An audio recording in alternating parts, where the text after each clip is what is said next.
It's August 15th, 2026. Welcome to the video, everybody. Welcome back to the channel if you've been riding with us through this entire war. And if you're new here, buckle up, because today's story is one of the wildest logistics stories to come out of this entire conflict.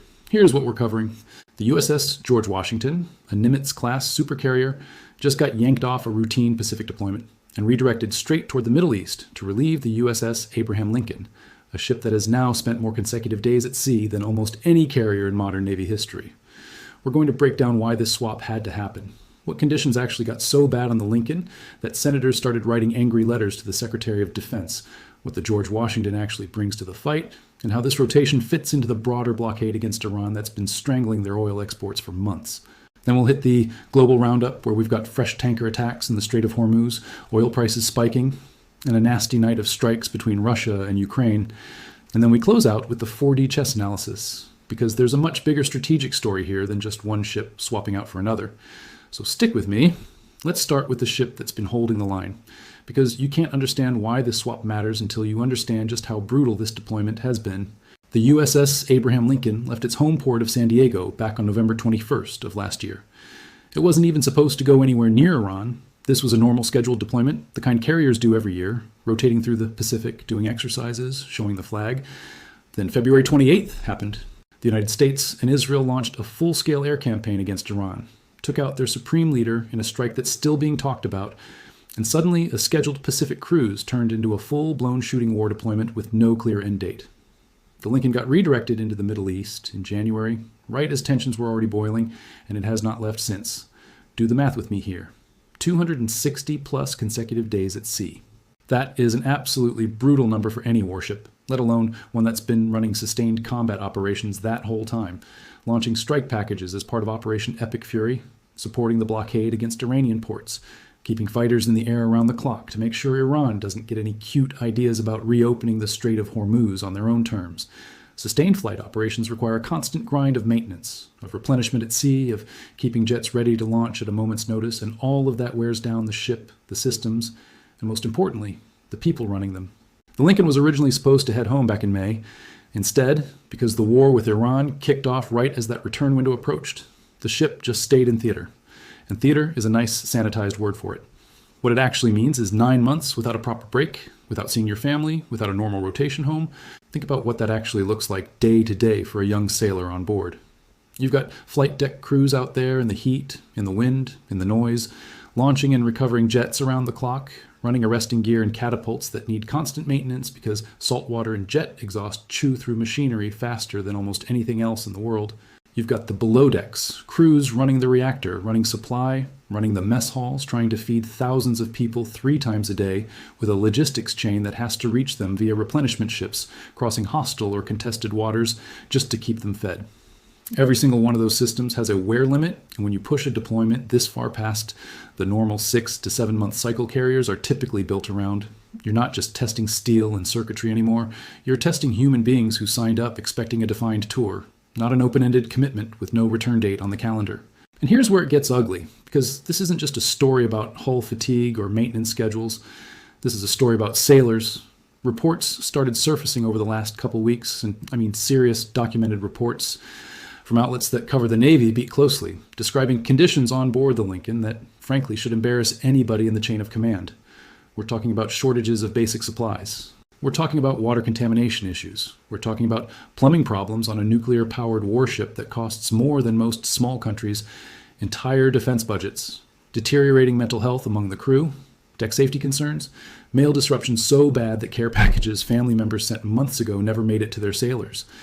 Imagine being locked into a floating steel box in hostile waters for the better part of a year, running 12-hour flight deck shifts, and your care package from home just disappears into a logistics black hole. That's not a small thing. That eats at people. And then you get to the part of the story that really should stop everybody in their tracks. Multiple attempts by crew members to jump overboard. Multiple. Not one isolated incident that gets swept under the rug, but a pattern serious enough that both Stars and Stripes and Navy Times independently confirmed it through interviews with sailors and with families of those on board. When you have people so worn down, so isolated, so pushed past their limit that jumping into open ocean water starts to feel like an option, that's not a maintenance problem anymore. That's a full-blown crisis of command responsibility. Senator Richard Blumenthal actually put this in writing, sending a letter directly to Defense Secretary Pete Hegseth and Acting Navy Secretary Hung Cao, laying out these exact concerns and calling this deployment length a genuine record for continuous days at sea for a combat deployed carrier, and demanding answers about readiness, about crew welfare, about whether the Navy is even sustainable running this pace of operations. Now here's a detail that tells you a lot about how this played out behind closed doors. On August 6th, military families got called into a meeting at Naval Air Station, North Island in San Diego, and it got heated. Families confronted Navy leadership directly.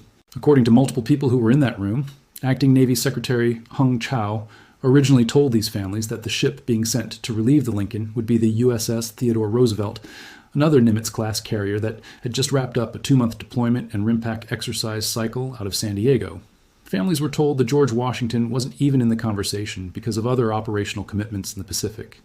And then, within days, that plan flipped. The George Washington, not the Roosevelt, is the one now steaming toward the Middle East. That kind of last-minute reversal doesn't happen because somebody changed their mind on a whim. That happens because the Pentagon looked at a map, looked at a calendar, and realized they didn't actually have the luxury of choosing their preferred option. They needed whichever carrier could get there fastest with the least disruption elsewhere, and that ended up being the George Washington. So let's talk about what's actually steaming toward Iran right now, because the George Washington isn't some spare part sitting in a dry dock somewhere. This is a fully operational Nimitz-class supercarrier, flagship of Carrier Strike Group 5, and it comes with real teeth. Embarked on board is Carrier Air Wing 5, a full complement of strike fighter squadrons flying F/A-18 Super Hornets, electronic attack aircraft, airborne early warning platforms, the whole package needed to run sustained combat air patrols and strike missions. Escorting the carrier is the Ticonderoga-class cruiser USS Robert Smalls, which brings serious integrated air and missile defense capability to the formation, plus 2 Arleigh Burke-class guided missile destroyers, the USS Shoup and the USS Benfold. That's a 4-ship strike group with layered air defense, land attack capability, and enough firepower to make anybody in Tehran think twice before testing the waters. Pun very much intended. Before this redirect, the George Washington had actually been operating in the Pacific, most recently wrapping up a port visit in Da Nang, Vietnam, before continuing on through the South China Sea and past the Philippines. It was doing completely normal Indo-Pacific patrol business, the kind of presence operation that reassures allies like Japan and the Philippines that the U.S. Navy is still showing up in that region. Now, without much warning, that ship got pulled off station and redirected west toward the Strait of Malacca. Naval authorities confirmed on August 14th that the George Washington had been spotted transiting the Strait of Malacca, which is basically the maritime highway connecting the Pacific to the Indian Ocean, and from there, it's a straight shot toward the Arabian Sea and the Persian Gulf theater. They didn't officially confirm the final destination, citing operational security, but let's be honest, nobody reroutes a supercarrier through Malacca in the middle of an active war with Iran for a scenic cruise. This ship is headed to relieve the Lincoln, full stop. And this isn't the George Washington's first rodeo in a hot theater either. This ship has spent years forward deployed out of Yokosuka, Japan, serving as the centerpiece of America's Indo-Pacific carrier presence, running joint exercises with the Japan Maritime Self-Defense Force and headlining major multilateral drills like Valiant Shield. It's a battle-tested platform with a battle-tested crew, which matters here, because you don't want to send some undermanned, undertrained air wing straight into a live combat rotation, enforcing a naval blockade. Carrier Air Wing 5 has spent this entire year running real reps, real cyclic operations, real long-range strike packages during exercises, and that experience translates directly into how fast this strike group can stand up full combat operations the moment it crosses into the CENTCOM area of responsibility. This is also part of why the Roosevelt got passed over even after families were initially told it was the pick. Sending a carrier straight from a training-heavy Pacific patrol into an active blockade enforcement role isn't quite the same as sending one that's already been running forward-deployed operations at that tempo for years. And I want you to sit with the strategic cost of that decision for a second, because pulling George Washington out of the Pacific isn't free. That carrier had been the primary forward presence supporting exercises like Valiant Shield alongside Japan's Maritime Self-Defense Force. And now that presence gets thinner, right as tensions in the Indo-Pacific haven't exactly cooled down either. This is the reality of fighting a prolonged war on one front. It doesn't just cost you resources in that theater, it creates gaps everywhere else, and your rivals watching from Beijing are absolutely taking notes on how thin the U.S. Navy's carrier coverage gets stretched when one regional conflict runs this long. Defense Secretary Pete Hegseth actually addressed this directly on August 13th, stating publicly that the Navy could maintain this posture around Iran indefinitely by rotating deployed ships in and out. Indefinitely. That's the word he used. Think about what that word actually signals. That's not a Pentagon expecting a quick resolution.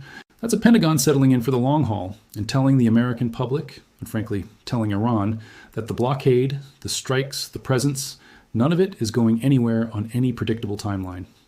Now here's the thing that gets buried in a lot of the coverage of this carrier swap. This entire rotation is happening at the exact moment the blockade against Iran is entering one of its most intense phases yet. We're not talking about some symbolic naval presence sitting quietly in the Gulf. Over 20 American warships remain on station in the Middle East right now, including 2 full carrier strike groups, the outgoing Lincoln and the George H.W. Bush, which has been operating separately in the Arabian Sea with its own air wing running strike missions. The blockade itself bars any ship from entering or leaving Iranian ports, whether that's inside the Strait of Hormuz or outside it entirely, and Iran has responded to that pressure exactly the way you'd expect a cornered regime to respond, which is by trying to make the waterway itself as dangerous and chaotic as possible so the economic pain gets shared by everybody, not just them. And the numbers back that up. In just the past 3 weeks since this blockade got fully reimposed, more than half of all tankers attempting to cross the Strait of Hormuz have started switching off their transponders entirely, going dark, essentially gambling that flying blind through one of the most heavily surveilled and contested waterways on the planet is safer than being tracked. That's an insane risk calculus, but it tells you how desperate shippers have become. It also massively increases the odds of collisions, of accidents, and it can void a vessel's insurance entirely the second something goes wrong, because no underwriter is going to cover a ship that deliberately disabled its own tracking system in a war zone. Maritime insurance premiums for a Hormuz transit have exploded from roughly 0.25% of a vessel's value before this war started, all the way up to somewhere between 7.5% and 10% now. Read that again.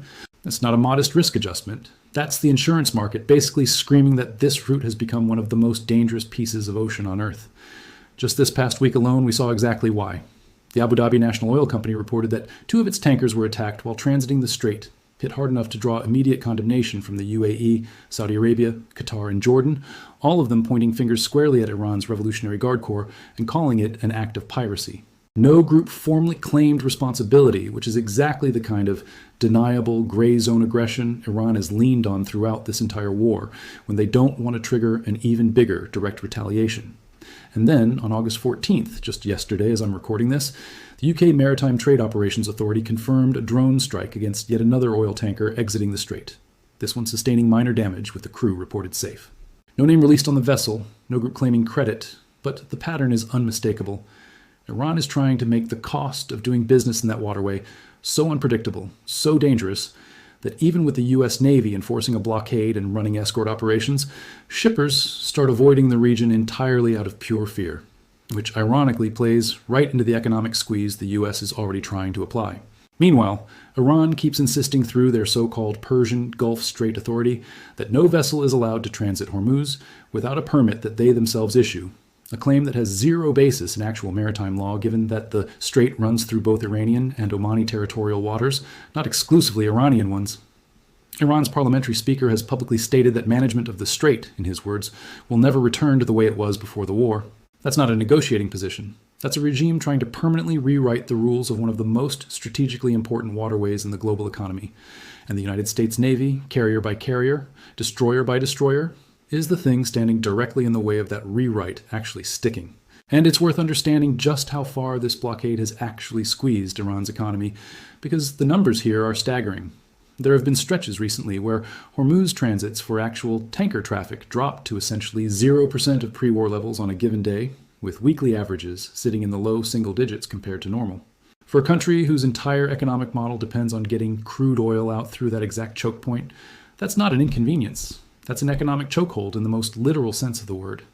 Meanwhile, shippers who still need product moving have been rerouting further south through the Bab al-Mandeb Strait near Yemen instead, running at something like 70% of normal throughput there, except that route comes with its own set of problems given the healthy threat that's been simmering in that corridor for years now. So Iran doesn't just get to reroute around the American blockade cleanly, they end up pushing global shipping into a secondary choke point that's also unstable, which only adds more strain to an already fragile system.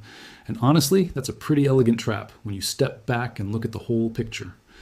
All right, before we get into the roundup, I want to talk for a second about what it actually takes to operate at that level for months on end, because that's something I understand firsthand from flying real combat missions, where the day doesn't end just because you're tired. When you're pulling sustained hours, whether that's in a cockpit or grinding through a long shift on a flight deck, your body needs fuel that actually lasts, not some sugar spike that crashes on you an hour later when you need to be sharp the most. That's exactly why I built my own energy drink, because I got tired of relying on garbage that left me flat right when the mission mattered most. We spent real time dialing in a blend that gives you sustained energy, not a spike and a crash, built around what actually worked for me during some of the longest missions I flew. Missions that stretched past 7 hours where staying locked in wasn't optional. So whether your mission today is an actual flight line, a long shift at work, chasing your kids around all day, or just trying to survive a brutal Monday, that's what this was built for. Go check it out, sign up for the email list, and you'll be the first to know when we drop new products. All right, back to the story. Let's hit the global roundup, because there's a lot going on outside of this carrier swap that you need to know about. First, oil markets are reacting exactly how you'd expect, given everything we just covered. Brent crude futures have climbed back up near $89 a barrel, with West Texas Intermediate following right behind it, both benchmarks posting roughly a 4% weekly gain as traders' price, in the reality that this blockade isn't ending anytime soon, especially after Hegseth's indefinite comment. There's actually a really interesting signal buried in the pricing structure right now, too, where spot prices are trading noticeably higher than futures contracts a few months out, which in market terms tells you traders believe the supply crunch is a right-now problem more than a permanent one, betting that either the strait reopens or global demand eventually adjusts downward by fall. Either way, if you filled up a gas tank recently, you already know this isn't some abstract trading floor story. It's hitting real wallets. Second item, over in Ukraine, it was another brutal night. Russian and Ukrainian forces traded long-range strikes that reportedly killed civilians on both sides, with Ukraine launching drone swarms deep into multiple Russian regions, while Russia claims it intercepted the majority of them, and Russian forces continuing grinding advances in the Kharkiv and Sumy regions. It's a stark reminder that while all of our attention understandably gets pulled toward the Persian Gulf, there's still an entirely separate massive war grinding on in Eastern Europe, one that's been quietly reshaping global defense spending and alliance structures right alongside everything happening with Iran. Third, back on the personnel side of this Navy story, remember that Theodore Roosevelt, we mentioned earlier, the carrier that families were originally told would relieve the Lincoln before the plan shifted to George Washington. That ship actually made it home to San Diego after wrapping up its Pacific deployment and RIMPAC participation, and the crew got to enjoy something the Lincoln's sailors had been desperately waiting for, a proper homecoming, including a Tiger cruise, where family members got to come aboard for the final leg and watch a full air power demonstration firsthand. It's a nice reminder of what a normal end to deployment is actually supposed to look like, which just makes the Lincoln situation sting even more by comparison. Fourth item, the diplomatic side of this standoff keeps producing headlines that don't quite match reality on the ground. Regional governments across the Gulf have been lining up one after another to publicly condemn Iran over these tanker strikes, with Saudi Arabia calling the attacks a grave breach of international law and a violation of a specific United Nations resolution, Qatar rejecting any use of the strait as what they called a bargaining chip, and Jordan affirming full support for the UAE after the ADNOC tankers got hit. That's a pretty remarkable diplomatic alignment forming here. Gulf Arab states that have historically tried to stay neutral or at least quiet during moments of American-Iranian tension are now speaking out publicly and forcefully, which tells you Iran's strategy of pressuring the whole region into absorbing the pain of this blockade fight is backfiring in the court of regional public opinion, even if it's technically working in terms of raw economic disruption. And fifth, keep an eye on the congressional side of this story too, because Senator Blumenthal's letter about conditions on the Lincoln isn't just going to disappear quietly. Letters like that tend to trigger follow-up hearings, official Navy Inspector General reviews, and public testimony from Navy leadership that could end up shaping how future deployments get capped going forward. If lawmakers start pushing for a hard legal limit on how long a carrier can stay forward deployed during an active combat rotation, that would be a genuinely significant policy shift, one that could reshape how the entire Pentagon plans future long-duration conflicts, not just this one with Iran. And that takes us into the 4D chess analysis section because there's a much bigger picture here than just logistics. On the surface, this looks like a routine story about ship rotations, sailors getting relief, standard Navy business. But zoom out and you start to see the actual strategic bind the Pentagon is in, running an indefinite blockade against a country the size of Iran and forcing it across one of the busiest maritime choke points on the planet, while simultaneously trying to maintain credible deterrence in the Indo-Pacific against China, all without a clear political off-ramp from Washington or Tehran. That is an enormously expensive commitment, and not just in dollars. It's expensive in hull life, in maintenance cycles, and most importantly in human endurance. The Lincoln's crisis is basically a preview of what happens when a military built for shorter, more predictable deployment cycles gets stretched into something resembling an open-ended occupation of a waterway. And here's the part that should really make you think. Every time the Navy pulls a carrier off Pacific duty to plug a hole in the Middle East, it sends a signal, intentional or not, about where America's actual bandwidth limits sit. Iran obviously benefits from that signal in one narrow sense, because it proves that pressuring the US into a long, grinding standoff does impose real costs.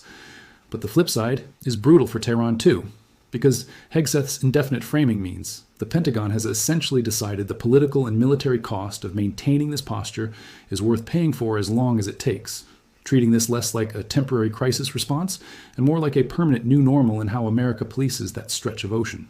Combine that with the insurance market effectively pricing Hormuz as a war zone route now, and you start to see the actual endgame taking shape. This isn't really about winning a single naval battle anymore. It's about which side's economy and which side's institutions can absorb the strain of this standoff longer, the Iranian regime bleeding oil revenue through a nearly closed strait, or the American military bleeding readiness and morale through deployments that keep getting extended past any reasonable breaking point. Look at how Iran has actually behaved throughout this rotation news too, because that tells its own story. Instead of using this moment, a moment where one American carrier is technically in transit and briefly not fully on station, to try something bold, Iran has stuck to the same low-intensity playbook it's been running for months. Deniable drone strikes on tankers, unclaimed attacks that leave just enough ambiguity to avoid triggering a massive American retaliation, threats issued through state media rather than direct military escalation. That tells you Iran's own military planners understand they don't actually have the capability to exploit a brief gap in carrier coverage, because the destroyer and cruiser escorts, the land-based air assets, the surveillance satellites, and the second carrier strike group still operating in the Arabian Sea all remain fully active regardless of which specific flat top is currently steaming across the Indian Ocean. The carrier rotation isn't a blackout period. It's closer to a relay race handoff, and anybody who's watched a relay race knows the baton rarely gets dropped just because one runner is a few seconds from finishing their leg. There's also a messaging angle worth considering here, because how this story gets framed matters almost as much as the operational reality underneath it. To domestic audiences worried about endless war, the Pentagon wants this to look like routine, well-oiled logistics. Just business as usual, nothing to see here, ships rotate all the time. To Iran and to Gulf allies watching closely, the message is very different, which is that America has both the industrial capacity and the political will to keep doing this indefinitely, no matter how uncomfortable the human cost becomes for individual crews.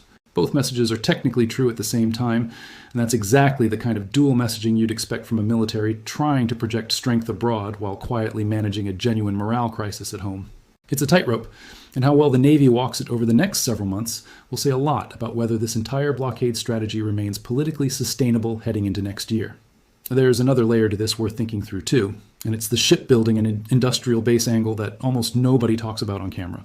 The Navy only has 11 active aircraft carriers total, and at any given moment, a meaningful chunk of that fleet is tied up in scheduled maintenance, midlife refueling overhauls, or workups that can take years before a carrier is even combat ready again. That means the actual pool of carriers available to rotate through a demanding theater like this one is a lot smaller than 11, realistically, more like 3 or 4 ships that can reasonably be cycled through at any given time without breaking the entire system. When you're running one carrier committed to enforcing the Hormuz blockade, another supporting strike operations from the Arabian Sea, now pulling a third off Pacific duty just to keep pace with crew rotation requirements, you start to see just how thin that margin actually is. This is exactly why voices inside the Pentagon have been quietly pushing for years to grow the carrier fleet or invest more heavily in unmanned systems that can share some of this burden, because a war that drags on this long exposes every weakness in a peacetime-sized fleet trying to sustain a wartime tempo. It's also worth remembering that the George Washington itself isn't a bottomless resource either. The moment it arrives on station and takes over blockade duties, the clock starts running on its own deployment length, its own maintenance windows, its own crew endurance limits. Unless the Navy fundamentally changes how it plans for a conflict of this duration, this exact story, a worn-down crew, a scramble to find the next available relief carrier, senators writing letters, families confronting leadership at town halls, is going to repeat itself again in another 6 or 7 months when George Washington starts approaching its own breaking point. That's the uncomfortable truth sitting underneath all of this. A rotation solves today's problem. It doesn't solve the underlying math of running an open-ended blockade with a peacetime-sized carrier fleet. So here's the real question worth sitting with. Is rotating fresh carriers in every few months actually a sustainable long-term strategy, or is it just kicking a much bigger readiness problem further down the road, one indefinite deployment at a time? I'd genuinely love to know what you guys think about that, so drop it in the comments below. I read every single one of them. If this breakdown actually helped you understand what's happening out there better than the mainstream coverage did, do me a favor and hit that like button. It genuinely helps this channel keep reaching more people who need to see the full picture instead of the sanitized version. Subscribe if you haven't already so you don't miss the next update, the second this story develops further, and share this with somebody who's been asking you what's actually going on with this whole Iran situation, because honestly, this is the kind of story that deserves more attention than it's getting. Thanks so much for watching, everybody. We will see you in the next video.